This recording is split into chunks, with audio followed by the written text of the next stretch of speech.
Hi friends, ಗೃಹಿಣಿ ಚಾನೆಲ್ಗೆ ಸುಸ್ವಾಗತ. ಇವತ್ತು ನಾನು ಮೆಷಿನ್ನಲ್ಲಿ ಬಟ್ಟೆ ಹೊಲಿಯುವಾಗ ಪದೇ ಪದೇ ಯಾಕೆ ದಾರ ಕಟ್ಟಾಗತ್ತೆ, ಹಾಗೆ ಅದನ್ನು ಕಟ್ಟಾಗದೆ ಇರುವಾಗ ಹೇಗೆ ಸರಿ ಮಾಡ್ಕೋಬೇಕು ಅನ್ನೋದ್ರ ಬಗ್ಗೆ ವಿವರವಾಗಿ ಹೇಳ್ತೀನಿ. ಅದಕ್ಕೂ ಮೊದಲು ನೀವು ಹೊಸ ವ್ಯೂವರ್ಸ್ ಆಗಿದ್ದಲ್ಲಿ ಅಥವಾ ನನ್ನ ಚಾನೆಲ್ನ ಇನ್ನೂ ಸಬ್ಸ್ಕ್ರೈಬ್ ಮಾಡದೇ ಇದ್ದಲ್ಲಿ ಈಗ ಸಬ್ಸ್ಕ್ರೈಬ್ ಮಾಡಿ, ತಕ್ಷಣ ಬೆಲ್ ಐಕಾನ್ ಬರುತ್ತೆ, ಅದನ್ನು ಪ್ರೆಸ್ ಮಾಡಿ.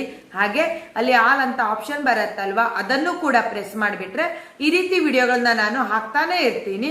ಆಗ ನಿಮಗೆ ನಾನು ಅಪ್ಲೋಡ್ ಮಾಡಿದ ತಕ್ಷಣ ನೋಟಿಫಿಕೇಶನ್ ಬರುತ್ತೆ, ತಕ್ಷಣ ನಿಮಗೆ ಆ ವಿಡಿಯೋ ನೋಡಲಿಕ್ಕೆ ನಿಮಗೆ ಸಹಾಯ ಆಗತ್ತೆ. ಓಕೆ, ಇನ್ನು ಲೇಟ್ ಮಾಡೋದು ಬೇಡ. ಮೆಷಿನಲ್ಲಿ ಬಟ್ಟೆ ಹೊಲಿಯುವಾಗ ಪದೇ ಪದೇ ದಾರ ಯಾಕೆ ಕಟ್ಟಾಗತ್ತೆ ಮತ್ತೆ ಆ ರೀತಿ ಕಟ್ಟಾಗದೆ ಇರೋ ಹಾಗೆ ಏನು ಮಾಡಬೇಕು ಅನ್ನೋದ್ರ ಬಗ್ಗೆ ವಿವರವಾಗಿ ನೋಡೋಣ ಬನ್ನಿ. ಬಟ್ಟೆನ ಹೊಲಿಯುವಾಗ ದಾರ ಕಟ್ಟಾಗಲಿಕ್ಕೆ ಮೊದಲನೇ ಕಾರಣ ಅಂದರೆ ದಾರದ ಕ್ವಾಲಿಟಿ. ಇಲ್ಲಿ ನೋಡಿ, ಎರಡು ರೀತಿ ಇದನ್ನು ಇಟ್ಕೊಂಡಿದ್ದೆ. ಈ ದಾರದ ಕ್ವಾಲಿಟಿ ಅಷ್ಟು ಚೆನ್ನಾಗಿಲ್ಲ, ತೋರಿಸ್ತೀನಿ ನೋಡಿ. ಹೀಗೆ ಹಿಡಿದು ಬಿಟ್ಟು ಈ ದಾರನ ಹೀಗೆ ಜಗದ್ ಬಿಟ್ರೆ ಕಟ್ಟಾಗಿಬಿಡತ್ತೆ. ಅದೇ ಇದು ಚೆನ್ನಾಗಿರೋ ಕ್ವಾಲಿಟಿದು. ಈ ರೀತಿ ದಾರನ ನೋಡಿ, ಇಷ್ಟು ಗಟ್ಟಿ ಜಗದ್ರೂ ಇದು ಕಟ್ಟಾಗ್ತಾ ಇಲ್ಲ. ಅದೇ ಇದು ಸ್ವಲ್ಪ ಜಗದ್ರೂ ಕೂಡ ಕಟ್ಟಾಗ್ತಾ ಇದೆ, ಅಂದರೆ ಇದು ಅಷ್ಟು ಚೆನ್ನಾಗಿಲ್ಲ. ಚೆನ್ನಾಗಿರೋ ದಾರನೇ ಉಪಯೋಗಿಸಿದ್ರೆ ದಾರ ಕಟ್ಟಾಗಲ್ಲ. ಅಲ್ಲಿ ಕೆಲವೊಂದು ಸಣ್ಣ ಸಣ್ಣ ರೀತಿ ಗಂಟಿರುತ್ತೆ, ಆ ರೀತಿ ಗಂಟು ಇದ್ರೂ ಕೂಡ ದಾರ ಕಟ್ಟಾಗತ್ತೆ. ಅದಕ್ಕೇ ನಾನು ಮೊದಲು ಹೇಳ್ದಂತೆಯೇ ದಾರದ ಕ್ವಾಲಿಟಿ ಚೆನ್ನಾಗಿರೋ ದಾರನೇ ತೆಗೆದುಕೊಳ್ಳಿ. ಅಷ್ಟು ಕ್ವಾಲಿಟಿ ಚೆನ್ನಾಗಿಲ್ಲ, ನಿಮ್ಮ ಸಾಧಾರಣ ಹೀಗೇ ನೋಡಿದಾಗ ಒಂದೇ ರೀತಿ ಕಾಣಿಸುತ್ತೆ. ಆದರೆ ಈ ರೀತಿ ಜಗ್ ಹೀಗೆ ನೋಡಿ ಚೆನ್ನಾಗಿದ್ದರೆ ತಕ್ಷಣ ಕಟ್ಟಾಗಲ್ಲ. ಮತ್ತು ಅಲ್ಲಲ್ಲಿ ಸ್ವಲ್ಪ ಗಂಟು ರೀತಿ ಇರಲ್ಲ. ಗಂಟು ರೀತಿ ಇದ್ರೂ ಕೂಡ ನೀವು ಹೊಲಿತಾ ಹೋದಾಗ ದಾರ ಕಟ್ಟಾಗತ್ತೆ. ಬಟ್ಟೆನ ಹೊಲಿತಾ ಇದ್ದಾಗ ಇಲ್ಲಿ ನಾವು ಈ ರೀತಿ ದಾರ ಹಾಕ್ಕೊಂಡಿರ್ತೀವಲ್ವ, ಕೆಲವು ಸರ್ತಿ ಇಲ್ಲಿ ಈ ಕೆಳಗಡೆ ರಾಡ್ ಬರುತ್ತಲ್ವ, ಇದಕ್ಕೆ ಹೀಗೆ ದಾರ ಸುತ್ಕೊಬಿಡತ್ತೆ. ಹೀಗೆ ಸುತ್ತಕೊಂಡಾಗ ನಾವು ಹೊಲಿತಾ ಇರ್ತೀವಿ, ಲಕ್ಷ್ಯ ಇರಲ್ಲ, ಆಗ ದಾರ ಕಟ್ಟಾಗಿಬಿಡತ್ತೆ. ಅಂದರೆ ನಾವಲ್ಲಿ ದಾರ ಕಟ್ಟಾದಾಗ ಇದನ್ನು ಕೂಡ ನಾವಿಲ್ಲಿ ಚೆಕ್ ಮಾಡಬೇಕು. ಈ ರೀತಿ ಹೀಗೆ ಸುತ್ತಕೊಂಡಿದೆ ಅಂತ ಆದಲ್ಲಿ ದಾರನ ಹೀಗೆ ಬಿಚ್ಕೊಂಡು ಬಿಟ್ಟು ಪುನಃ ಎಲ್ಲ ಕಡೆ ಪೋಣಿಸ್ಬಿಟ್ಟು ಹೊಲಿಬೇಕಾಗತ್ತೆ. ಇನ್ನು ಸೂಜಿ ಕ್ವಾಲಿಟಿ ಚೆನ್ನಾಗಿಲ್ಲದೆ ಇದ್ರೇನು ಕೂಡ ದಾರ ಕಟ್ಟಾಗುತ್ತಾ ಹೋಗುತ್ತೆ. ನಾನು ಸಾಧಾರಣವಾಗಿ ಕಿಂಗ್ ಕಂಪ್ನಿ ನೀಡಲ್ಸನ್ನೇ ಉಪಯೋಗಿಸ್ತೀನಿ. ಇದು ಬಹಳಷ್ಟು ಜನ ನನಗೆ ಪರಿಚಯದಲ್ಲಿರೋರೆಲ್ಲ ಇದನ್ನೇ ಉಪಯೋಗಿಸ್ತಾ ಇದ್ದಾರೆ. ಬಹಳ ಚೆನ್ನಾಗಿ ಬಾಳಿಕೆ ಬರುತ್ತೆ ಈ ಸೂಜಿ. ಮತ್ತು ಹಾಗೆಯೇ ಈ ಸೂಜಿನಲ್ಲಿ ತುದಿ ಹೀಗೆ ಬೆಂಡ್ ಆದ್ರೂ ಕೂಡ ದಾರ ಕಟ್ಟಾಗತ್ತೆ. ಮತ್ತು ಇಲ್ಲಿ ಲಾಸ್ಟ್ ಶಾರ್ಪ್ ಇರುತ್ತಲ್ವ, ಇಲ್ಲಿ ಇದೂ ಕೂಡ ಈ ಶಾರ್ಪ್ನೆಸ್ ಹೋದ್ರೂ ಕೂಡ ದಾರ ಕಟ್ಟಾಗತ್ತೆ. ನೀವಂದ್ರೆ ಈ ರೀತಿ ದಾರ ಕಟ್ಟಾಗ್ತಾ ಇದೆ ಪದೇ ಪದೇ ಅಂತಾದಾಗ ಹೀಗೆ ಸೂಜಿನ ತೆಕ್ಕೊಂಡ್ಬಿಟ್ಟು ನಿಧಾನವಾಗಿ ಹೀಗೆ ಕೈ ಆಡಿಸಿ, ಏನಾದ್ರು ಸೂಜಿ ಇಲ್ಲಿ ಬೆಂಡಾಗೋದಿದ್ರೆ ಇಲ್ಲಿ ತುದಿ ಇದೆಯಲ್ವ, ಇಲ್ಲಿ ಹೋಲ್ ಇದೆಯಲ್ವ, ಇಲ್ಲಿ ಹೋಲ್ ಹತ್ರ ಹೀಗೆ ಸ್ವಲ್ಪ ಬೆಂಡಾಗತ್ತೆ. ಈಗ ನೀವು ಈ ರೀತಿ ಹೀಗೆ ಕೈ ಆಡಿಸಿದಾಗ ಬೆಂಡಾಗಿದೆಯೋ ಇಲ್ವೋ ಅಂತ ಗೊತ್ತಾಗತ್ತೆ. ಹಾಗೇನೆ ಇಲ್ಲಿ ಎಂಡ್ ಚೂಪ ಮೊನೆ ಇರತ್ತಲ್ವ, ಇಲ್ಲೂ ಕೂಡ ಹೀಗೆ ಕೈಗೆ ತಾಗಿಸ್ಬಿಟ್ರೆ ಚುಚ್ಚತ್ತೆ. ಅಂದರೆ ಆ ರೀತಿ ಚುಚ್ಚಿದಾಗ ಇದು ಸೂಜಿ ತುದಿ ಹೋಗಿದೆ ಅಂತ ಅರ್ಥ. ಈ ರೀತಿ ಆದಾಗ ಕೂಡ ದಾರ ಕಟ್ಟಾಗ್ತಾ ಇರತ್ತೆ. ಇದು ಚೆನ್ನಾಗಿರೋ ಸೂಜಿ ಆದ್ದರಿಂದ ನೋಡಿ, ಇಷ್ಟು ಚುಚ್ಚಿದ್ರೂ ಕೂಡ ಯಾವುದೇ ರೀತಿ ನೋವು ಆಗಲ್ಲ ಮತ್ತು ಯಾವುದೇ ರೀತಿ ಗಾಯ ಕೂಡ ಆಗಲ್ಲ. ಅದೇ ನೀವು ತುದಿ ಹೋಗಿದೆ ಅಂತಾದರೆ ಸ್ವಲ್ಪ ಈ ರೀತಿ ಚುಚ್ಚಿದ ಕೂಡಲೇ ಸಣ್ಣದಾಗಿ ನೋವಾಗತ್ತೆ ನಮಗೆ. ಆಗ ಆ ರೀತಿ ತುದಿ ಹೋಗಿರೋ ಸೂಜಿನ ಅಥವಾ ಈ ಬೆಂಡಾಗಿರೋ ಸೂಜಿನ ಉಪಯೋಗಿಸಿದ್ರೂ ಕೂಡ ದಾರ ಕಟ್ಟಾಗ್ತಾ ಹೋಗುತ್ತೆ. ನೀವು ಸೂಜಿನ ತಗೊಳ್ಳೋವಾಗ ಯಾವಾಗಲೂ ಚೆನ್ನಾಗಿರೋ ಕ್ವಾಲಿಟಿ ಇದನ್ನೇ ತಗೊಳ್ಳಿ. ಅಂದರೆ ಈ ಕಿಂಗ್ ಕ್ವಾಲಿಟಿ ಸಿಕ್ಕಿದ್ರೆ ಇದನ್ನೇ ತಗೊಳ್ಳಿ. ನಾನು ರೆಫರ್ ಮಾಡೋದು ಇದನ್ನೇ. ಕೆಲವು ಕಡೆ ಸಿಗಲ್ಲ ಅಂತಾದರೆ ಈ ಮೆಷಿನ್ ಅಸೆಸರಿ ಸಿಗತ್ತಲ್ವ, ಆ ಅಂಗಡಿನಲ್ಲೇ ಕೇಳಿ ಚೆನ್ನಾಗಿರೋ ಕ್ವಾಲಿಟಿ ಇದನ್ನು ತಗೊಳ್ಳಿ. ಅಥವಾ ನೀವು ಮೆಷಿನ್ ಎಲ್ಲಿ ತೊಗೊಂಡಿದ್ದೀರೋ ಅವ್ರ ಹತ್ರಕ್ಕೇ ಕೇಳಿ ಯಾವ ಕ್ವಾಲಿಟಿದು, ಅಂದರೆ ಯಾವ ಕಂಪ್ನಿದು ಸೂಜಿನ ನಾವು ಉಪಯೋಗಿಸ್ಬೇಕು ಅಂತ ಅವರನ್ನೇ ಕೇಳಿಬಿಟ್ಟು ಆ ಕಂಪ್ನಿದನ್ನೇ ಉಪಯೋಗಿಸಿ. ಆಗ ನಿಮಗೆ ಸೂಜಿ ಬಾಳಿಕೆ ಚೆನ್ನಾಗಿ ಬರುತ್ತೆ. ಸೂಜಿ ತುದಿ ಹೋಗಿದೆಯೋ ಅಂದರೆ ಇಲ್ಲಿ ಮುಂಡಾಗಿದೆಯೋ ಇಲ್ವೋ ಅಂತ ಚೆಕ್ ಮಾಡಲಿಕ್ಕೆ ಒಂದು ಸಣ್ಣ ಪ್ರಯೋಗ ತೋರಿಸ್ತೀನಿ. ಈ ರೀತಿ ಬಟ್ಟೆನ ತೊಗೊಳ್ಳಿ, ಹೀಗೆ ಕೈನಲ್ಲಿ ಹಿಡ್ಕೊಳ್ಳಿ. ನಿಧಾನವಾಗಿ ಏನು ನಿಮ್ಗೆ ಡೌಟ್ ಬಂದಿರತ್ತಲ್ವ, ಆ ಸೂಜಿನ ತೊಗೊಂಡು ಹೀಗೆ ಚುಚ್ತಾ ಹೋಗಿ. ಸಲೀಸಾಗಿ ಹೀಗೆ ಬಟ್ಟೆನಲ್ಲಿ ಹೋಗ್ತಾ ಇದೆ, ಚುಚ್ತಾ ಇದೆ ಅಂತ ಆದರೆ ಸೂಜಿ ಚೆನ್ನಾಗಿದೆ ಅಂತ ಅರ್ಥ. ಅದೇ ತುದಿ ಮುಂಡಾಗಿದ್ರೆ ಅಂದರೆ ಈ ಶಾರ್ಪ್ನೆಸ್ ಹೋಗಿದೆ ಅಂತ ಅದರಲ್ಲಿ ಹೀಗೆ ಬಟ್ಟೆನೇ ಎದ್ದು ಬಂದುಬಿಡತ್ತೆ, ಹೀಗೀಗಾಗತ್ತೆ. ಆ ರೀತಿ ಆಗಿದ್ರೆ ಸೂಜಿ ಹೋಗಿದೆ ಅಂತ ಅರ್ಥ. ಆಗ ನೀವು ಬೇರೆ ಸೂಜಿನ ಉಪಯೋಗಿಸ್ಕೊಳ್ಬೇಕಾಗತ್ತೆ. ಸೂಜಿನ ಫಿಕ್ಸ್ ಮಾಡೋವಾಗ ಯಾವಾಗೂ ಈ ರೀತಿ ನೀವು ಈ ಸೂಜಿ ಇದೆ ಅಂತ ಆದಲ್ಲಿ ಈ ಸೂಜಿನ ಹೋಲು ಈ ಕಡೆ ಬರಬೇಕು. ಈ ಕಡೆಯಿಂದ ದಾರ ಹಾಕಿ ಈ ಕಡೆ ಹೊರಗೆ ತೆಗಿತೀವಿ, ಹೀಗೆ ಇರಬೇಕು. ಈ ರೀತಿಯಲ್ಲೇ ಸೂಜಿನ ನೀವು ಮೆಷಿನ್ಗೆ ಫಿಕ್ಸ್ ಮಾಡಬೇಕಾಗತ್ತೆ. ಹಾಗೆಯೇ ಈ ರೀತಿ ಹಿಡ್ಕೊಂಡಾಗ ಹೀಗೆ ಬೆರಳನ್ನು ಹೀಗೆ ಮುಂದೆ ಹಿಂದೆ ಮಾಡಿದ್ರೆ ಇಲ್ಲೊಂದು ರೀತಿ ಕಚ್ ಮಾರ್ಕ್ ಸಿಗತ್ತೆ. ಅದು ಯಾವ ಕಡೆ ಇದೆ ಅಂತ ಕರೆಕ್ಟಾಗಿ ಚೆಕ್ ಮಾಡ್ಕೋಬೇಕು. ಅಂದರೆ ಇಲ್ಲಿ ನೋಡಿ, ಇದಕ್ಕೆ ಈ ಕಡೆ ಇಲ್ಲ, ಈ ರೀತಿ ಟರ್ನ್ ಮಾಡಿದಾಗ ನೋಡಿ ಇಲ್ಲಿ ಬರುತ್ತೆ. ಒಂದು ರೀತಿ ನಿಮಗೆ ಕಟ್ ಮಾರ್ಕ್ ಸಿಗುತ್ತೆ. ಹೀಗೆ ಮುಂದೆ ಹಿಂದೆ ಬೆರಳನ್ನು ಮೂವ್ ಮಾಡಿದಾಗ ಈ ಕಟ್ ಮಾರ್ಕ್ ಇರೋದು ನಮ್ಮ ಎಡಗಡೆ ಬರಬೇಕು. ಅಂದರೆ ಈ ಮೆಷಿನಲ್ಲಿ ಈ ಕಡೆ ಭಾಗದಲ್ಲಿ, ಅಂದರೆ ಇಲ್ಲಿ ಕಟ್ ಮಾರ್ಕ್ ಇದೆಯಲ್ವಾ, ಈ ಮಾರ್ಕ್ ಇರೋದು. ಅಂದರೆ ಈ ಕಚ್ ಮಾರ್ಕ್ ಬಂದಲ್ಲೇ ಈ ಹೋಲು ಕೂಡ ಇದೆ. ಈ ರೀತಿಯಿಂದ ದಾರನ ನಾವು ಪೊಣಿಸ್ಬೇಕಾಗತ್ತೆ. ಹಾಗಾಗಿ ಇದೇ ರೀತಿಯಲ್ಲಿ ನೀವು ಸೂಜಿನ ಫಿಕ್ಸ್ ಮಾಡಬೇಕಾಗತ್ತೆ. ಅಂದರೆ ಸೂಜಿನ ಫಿಕ್ಸ್ ಮಾಡಿದಾಗ ಏನಿಲ್ಲಿ ಈ ರೀತಿ ನಿಮಗೆ ಕಚ್ ಮಾರ್ಕ್ ಅಥವಾ ಹಿಂಗೆ ಕಟ್ ಮಾಡಿದ ರೀತಿ ಮಾರ್ಕ್ ಸಿಗತ್ತೆ, ಕೈಗೆ ಸ್ಪರ್ಶ ಆಗತ್ತೆ. ಅದು ಈ ಕಡೆ ಮಕ್ಕ ಬರೋ ಹಾಗೇನೆ ಇಟ್ಬಿಟ್ಟು ಸೂಜಿನ ಕರೆಕ್ಟಾಗಿ ಇಲ್ಲಿ ಮಾರ್ಕ್ ಇರುತ್ತೆ. ಸೂಜಿ ಎಲ್ಲಿವರೆಗೆ ಬರಬೇಕು ಅಂದರೆ ಈ ತುದಿ ಇದೆಯಲ್ವಾ, ಇದು ಇಲ್ಲಿ ಮೇಲ್ಗಡೆ ಎಲ್ಲಿವರೆಗೆ ಬರಬೇಕು ಅಂತ ಪ್ರತಿ ಮೆಷಿನ್ಗೂ ಕೂಡ ಮಾರ್ಕ್ ಇರುತ್ತೆ. ಆ ಮಾರ್ಕ್ನವರೆಗೇನು ಹಾಕಿಬಿಟ್ಟು ಸ್ಕ್ರೂನ ಟೈಟಾಗಿ ಹಾಕಬೇಕು. ಇಲ್ಲಿ ಟೈಟಾಗಿ ಹಾಕದೇ ಇದ್ರೂ ಕೂಡ ಸೂಜಿ ಸ್ವಲ್ಪ ಕೆಳಗಡೆ ಜಾರ್ಬಿಟ್ಟು ದಾರ ಕಟ್ಟಾಗಿಬಿಡತ್ತೆ. ಇನ್ನು ದಾರ ಕಟ್ಟಾಗಲಿಕ್ಕೆ ಮತ್ತೊಂದು ಮುಖ್ಯವಾದ ಕಾರಣ ಅಂದರೆ ಈ ವೀಲ್ ಇದೆಯಲ್ವಾ, ಈ ವೀಲ್ ಇರ್ಬೋದು ಅಥವಾ ಇಲ್ಲಿ ಕೆಳಗಡೆ ಇದೆ ನೋಡಿ, ಈ ವೀಲ್ ಇರ್ಬೋದು. ನಾನು ಮೋಟ್ರ್ ಯೂಸ್ ಮಾಡ್ತಾ ಇರೋದ್ರಿಂದ ಈ ವೀಲ್ ಮತ್ತು ಇಲ್ಲಿ ಮೇಲ್ಗಡೆ ಇರೋ ವೀಲ್ಗೆ ಈ ದಾರನ ಅಂದರೆ ವಯರ್ನ ಹಾಕ್ಕೊಂಡಿಲ್ಲ. ನೀವು ಮೋಟ್ರ್ ಯೂಸ್ ಮಾಡದೇ ಇರೋರಿಗೆ ಈ ಸಮಸ್ಯೆ ಬರುತ್ತೆ, ಮೋಟ್ರ್ ಯೂಸ್ ಮಾಡೋರಿಗೆ ಈ ಸಮಸ್ಯೆ ಬರಲ್ಲ. ಅಂದರೆ ನಾವು ಹೊಲಿತಾ ಇರೋವಾಗ ಈ ವೀಲ್ ಏನಾದ್ರು ಈಗ ಉಲ್ಟಾ ಟರ್ನ್ ತಿರುಗುತ್ತು ಅಂದರೆ ಈ ರೀತಿ ತಿರುಗ್ತಾ ಇರತ್ತೆ ಹೊಲಿತಾ ಇರೋವಾಗ, ಮಧ್ಯೆ ಏನಾದರೂ ನೀವು ಇಲ್ಲಿ ಈ ಪೆಡ್ಲನ್ ಇದನ್ನ ಮೂವ್ ಮಾಡೋದು ಸ್ವಲ್ಪ ಸರಿಯಾಗಿಲ್ಲ ಅಂತ ಆದಾಗ ಇದು ಉಲ್ಟಾ ತಿರುಗತ್ತೆ. ಹಾಗಾದಾಗ ದಾರ ಕಟ್ಟಾಗತ್ತೆ.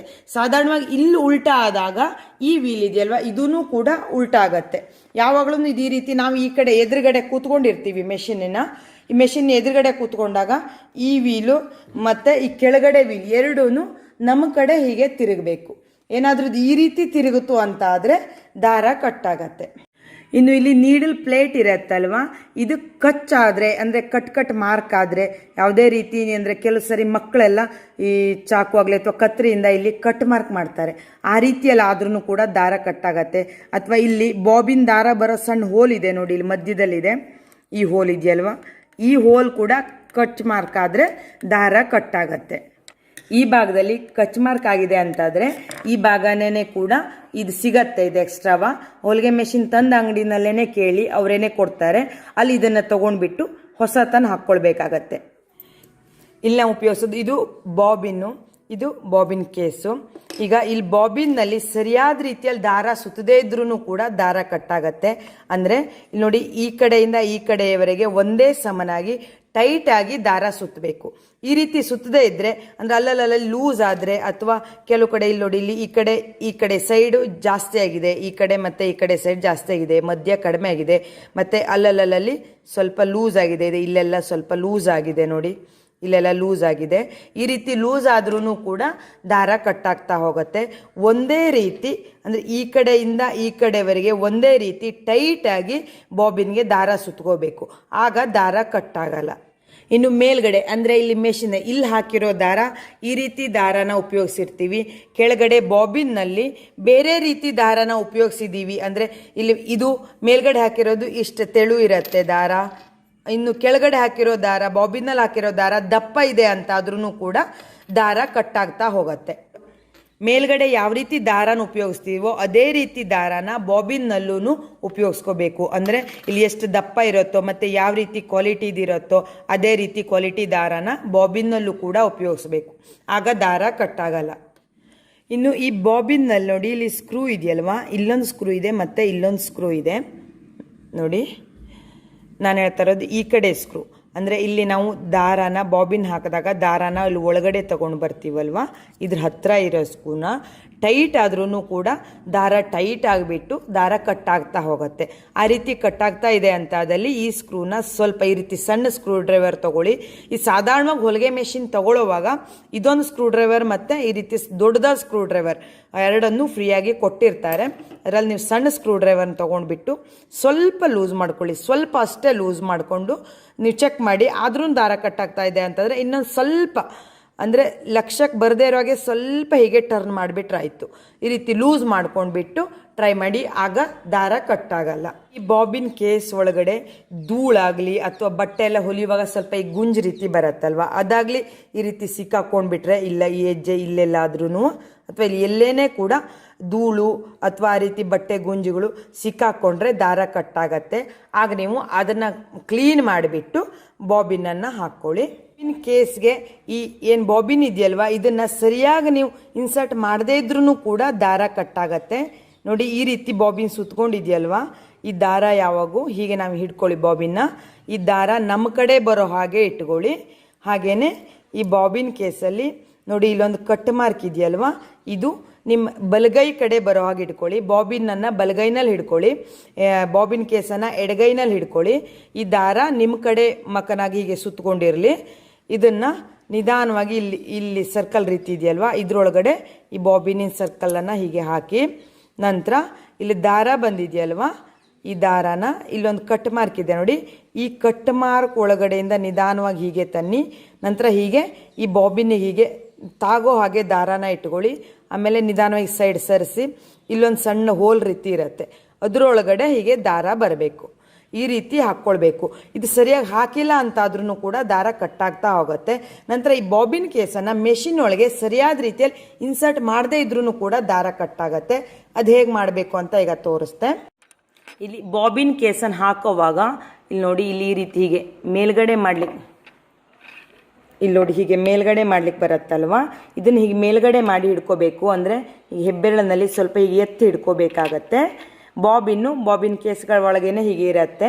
ಇದನ್ನು ನಿಧಾನವಾಗಿ ಇಲ್ಲಿ ನೋಡಿ, ಇಲ್ಲಿ ಯು ಮಾರ್ಕ್ ಇದೆ, ಇಲ್ಲಿ ನೋಡಿ ಇಲ್ಲಿ ಯು ಮಾರ್ಕ್ ಇದೆಯಲ್ವಾ, ಈ ಯು ಮಾರ್ಕ್ ಇದ್ದಲ್ಲಿ ಇಲ್ಲಿ ಈ ಕಡೆ ಇಲ್ಲೂ ಒಂದು ರೀತಿ ಮಾರ್ಕ್, ಇಲ್ಲಿ ಹೆಬ್ಬೆರಳು ಕೆಳಗಡೆ ಇದೆ ನೋಡಿ, ಅದು ಈ ಬಾಬಿನ್ ಇದ್ರೊಳಗೆ ಯು ಮಾರ್ಕ್ ಇದ್ದಲ್ಲಿನೇ ಬರಬೇಕಾಗತ್ತೆ. ನೋಡಿ, ನಾನು ನಿಧಾನವಾಗಿ ಈಗ ಹಾಕ್ತೀನಿ. ನೋಡಿ, ಇಲ್ಲಿ ಕರೆಕ್ಟಾಗಿ ಯು ಮಾರ್ಕ್ ಇದ್ದಲ್ಲೇ ಬಂದಿದೆ. ನಂತರ ಈಗ ನಿಧಾನವಾಗಿ ಒಳಗಡೆ ಪ್ರೆಸ್ ಮಾಡಿದಾಗ ಸಣ್ಣದಾಗಿ ಟಕ್ ಅಂತ ಸೌಂಡ್ ಬರುತ್ತೆ. ಇನ್ನೊಂದು ಸರಿ ತೋರಿಸ್ತೀನಿ ನೋಡಿ, ಈಗ ಸೌಂಡ್ ಬರುತ್ತೆ.